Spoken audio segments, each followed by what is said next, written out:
Hi, I'm John Hope Bryant. I'm the founder of Operation Hope, America's first nonprofit social investment banking organization.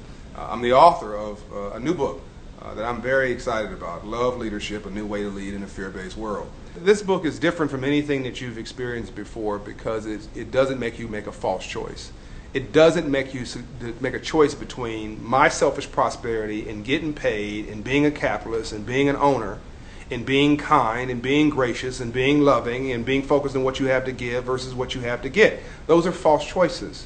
And this book brings those things together and say you can do well and do good. It says that there is such a thing as good selfishness, where I benefit and everybody else benefits more. Now, let's get practical. This book is also making a very strong and provocative point and case that this is not an economic recession. Now, I know you're feeling it economically. I know it's hurting your bank account. I know that you know somebody who's in foreclosure. I know that you know somebody who's dealing with credit card debt. I know this weaves through your life, and I know that it feels economic, and its results are economic. But this is not a recession, it's a reset. This is really a crisis of virtues and values. This book suggests that we've lost our storyline. We've made dumb sexy. We've dumbed down and we've celebrated it. We've lost our storyline. We've moved from the power of the idea to an obsession with making money. And so this book, if you really look, if you want to categorize it, is about a simple concept of love and fear. And what you don't love, you fear. This choice of love and fear is not a goody two-shoes, we are the world sort of thing. It's a practical, sustainable sort of thing.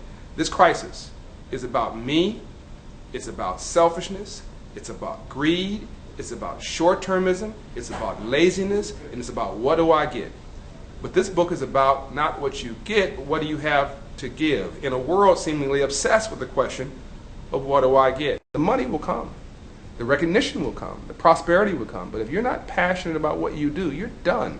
If you can't hustle, you're done. If you can't work hard, you're done. If you can't put your shoulder to the wheel and commit to something, and be focused on what you have to give versus what you have to get, you're done, and you won't be happy. Now, I have to admit something.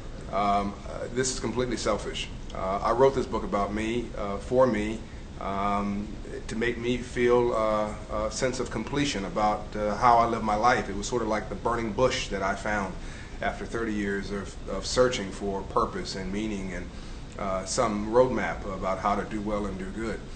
I think that people have not embraced this concept of doing well by doing good. I think that fear keeps people focused on me. What if I told you that you could do well and do good? What if I told you that there was another way to live and to lead? What if I told you that you could heal yourself and serve the world and get rich internally and do well financially at the same time? What if I told you that you could live a life of dignity and enrichment and hope that was focused on giving rather than getting?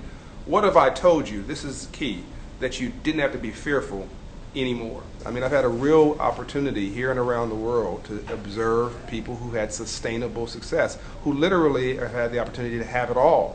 This book is for everyone. It's for CEOs and captains of industry. It's for housewives and house husbands. It's for small business owners and professors, heads of government. It's for leaders in community, large and small.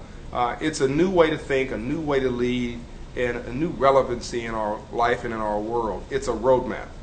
And so I think you can have it all. We shouldn't leave saving the world to saints, and we shouldn't leave capitalism to sinners. And I think that it's a false choice. This book is hard. This is not a warm and fuzzy, we are the world sort of a book. This book is hard as nails. And it says love is work, non-love is laziness, and anti-love is evil.